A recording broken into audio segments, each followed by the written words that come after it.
I think one of the challenges, maybe not so much here in this country, but certainly in America and in Europe, is that classical music became a very elitist kind of experience and reserved only for wealthy people, mostly, white wealthy people, a very small segment of the population.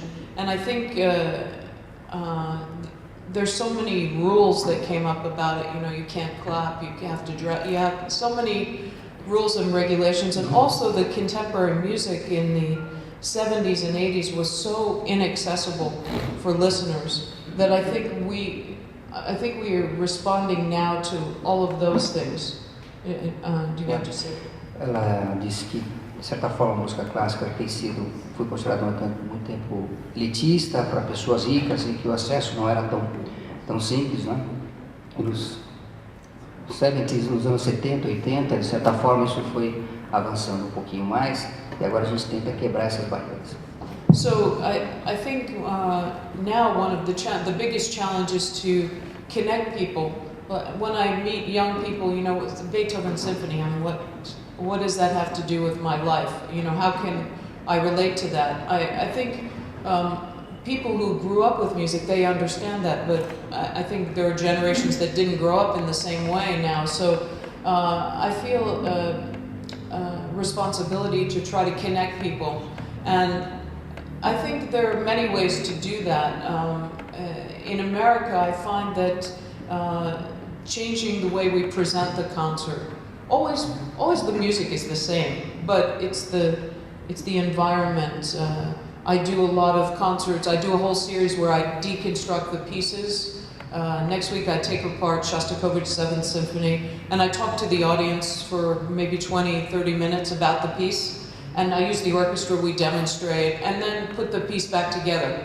And this has proven to be very popular.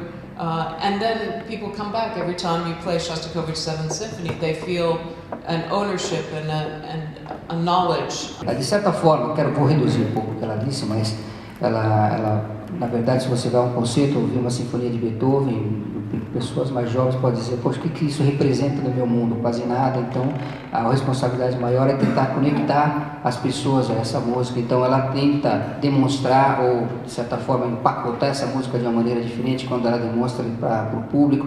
Então, ela muitas vezes desconstrói a música. Ela vai fazer, por exemplo, a Shostakovich, 7ª Sinfonia de Shostakovich. Então, ela quebra ela em partes, demonstra, usa a orquestra como um laboratório, né, com exemplos, e as pessoas passam a entender, se conectar com essa linguagem, e quando elas ouvem de novo a música, elas sentem uma maior propriedade, um maior domínio sobre essa linguagem.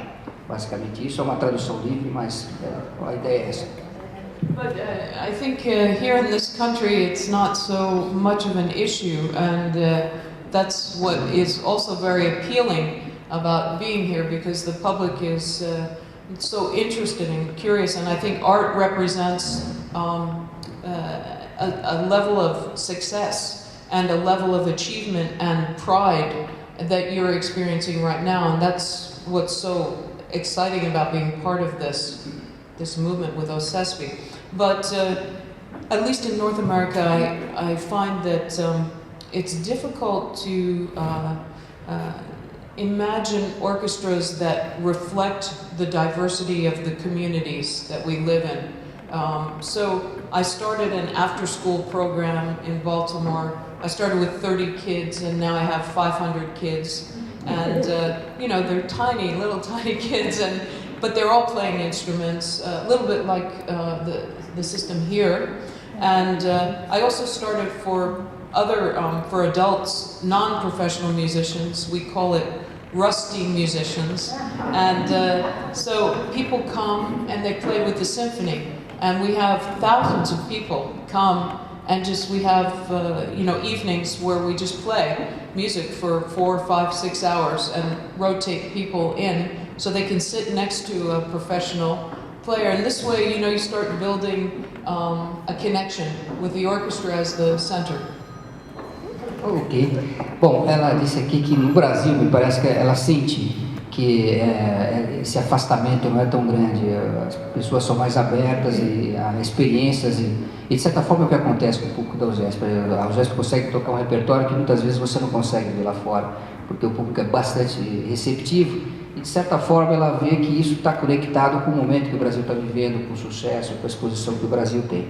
Então, na América isso é um pouco mais difícil, a sociedade é mais fechada, um pouco mais restrita, então ela tem algumas atividades com crianças, um projeto chamado Orchids, que começou com 30 crianças, hoje tem 100 e tantas, e crescendo, um projeto muito bom, 500, né? 500, é verdade, 500 crianças, e um outro projeto chamado Rusty Musicians, que é os músicos enferrujados, na verdade são músicos enferrujados, ela busca pessoas que estudaram música e que estão enferrujados, foram para outras profissões ou não tocam mais, e traz para a orquestra e coloca esses músicos junto com os músicos da própria Baltimore Symphony.